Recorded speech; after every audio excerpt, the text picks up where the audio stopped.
Bienvenido, Punjani y Ocio. This is Oleana Whispering Dove, the guest curator here at Katonah Village Library. But you don't see me right now because what's of most importance is that we are celebrating the 125th anniversary of the town of Katonah.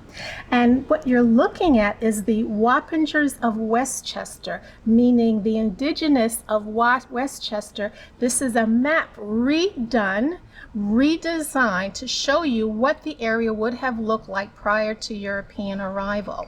Here we have the area where we are in this particular day.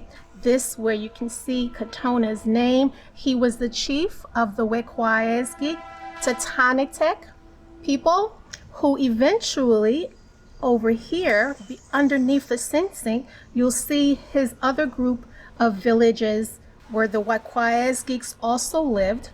They also went further down south into what we know as the Bronx today, where there was a different chief in the Bronx named Meshterma who actually signed the treaty with Bronx. But back over here in Katonah, he started selling or parceling off lands because, as we know today, indigenous cultures do not have a concept of land sale.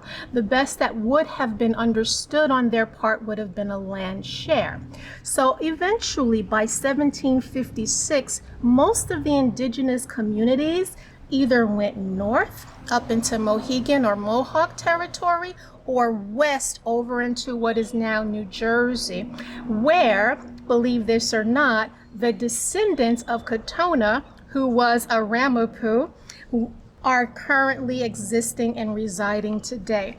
Now, just so that you know, Chief Katonah was a Native American Munsee Sachem for all Wekwaiesgeeks in the Greenwich, Stamford, and Bedford area for whom the land of town of Bedford, New York was purchased. The hamlet of Katonah, New York, located within Bedford, is named for him. He was Sachem of Ramapo, known today as Ramapo.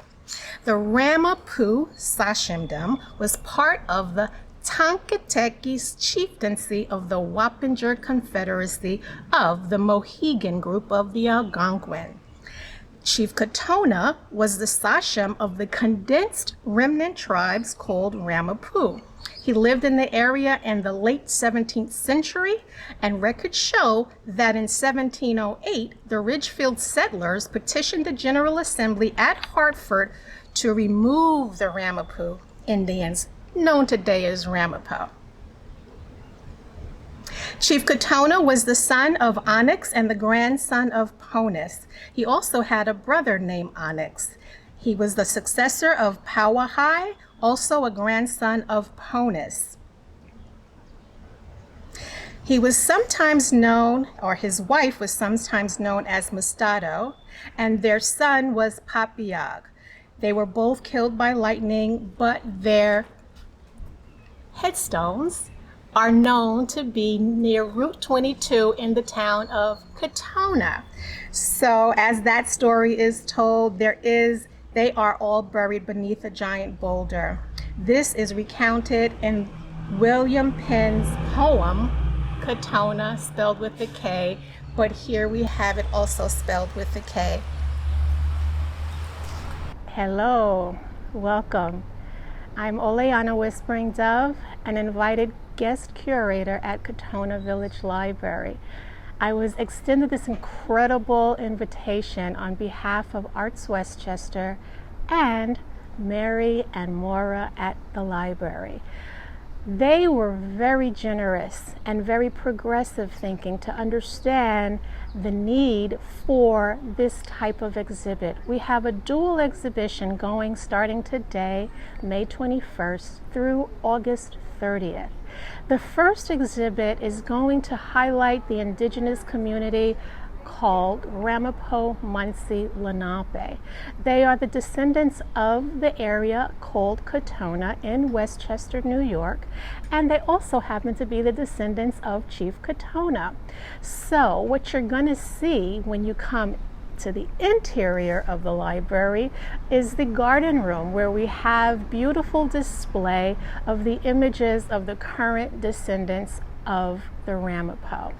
And you'll see Chief Perry, you will see Happy Wanderer, you will see Sparrowhawk, you will meet Owl, and they will all greet you when you come to see them. It's an honor. Did I mention this is the 125th anniversary of the town of Katonah?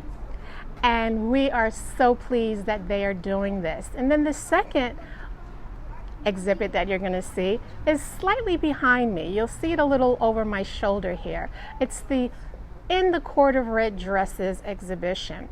Now why in the Court of Red Dresses? Well, that's not just talking about the beautiful courtyard that we have them displayed in. It's really talking about the atrocities that are happening across Indigenous America. From Native American reservation to Native American reservation, a little known atrocity is happening, and it's been happening for over 10 years. And what's happening is specific to the women and the girls of those reservations. They are disappearing. And when they reappear, they're not alive. So finally, the United States White House decided that it was important enough of an issue to create a bill called the MMIW bill. MMIW, just so you know, stands for Murdered and Missing Indigenous Women, and sometimes you'll see it as MMIWNG. Well, red dress exhibits are popping up, and this is my tribute, this is my honor to give reverence to the loss of life, unnecessary loss of life, and unknown to the rest of people living outside of reservations. So we're grateful, and we hope that you understand when you come that you're not just seeing beautiful red dresses. What you're seeing is life that should be in those red dresses. But thank you for coming, and thank you for having me. And I didn't mean to suggest that these were evening gowns. What may appear as an evening gown is actually representative of a woman's life. So as you come and you see the court of red dresses, you may be tempted to think, oh, I wonder what this is. Well, just so you know, I'm going to tell you. Each one of these dresses represents a life whose names some we do know, most we don't know. Each woman would have worn something similar to this in her life as she arrived into adulthood. And in the Native American culture, red is a part of spiritual practices, and that gives us a way to represent the loss of the lives. Unfortunately, you'll see some red dresses that are not necessarily on this wall, but you'll see them throughout the exhibit that represent children, 6, 7, 8, 9, 10 years old, who have also gone missing, murdered, and unaccounted for. Why do we bring this to you?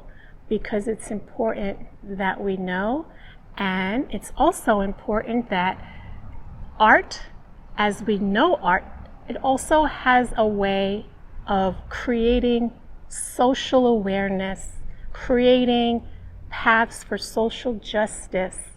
That's what art does. Art brings you in. It speaks to you first through the beauty or the uniqueness, but then perhaps, just perhaps, it triggers you to do something to help stop another woman's life being lost.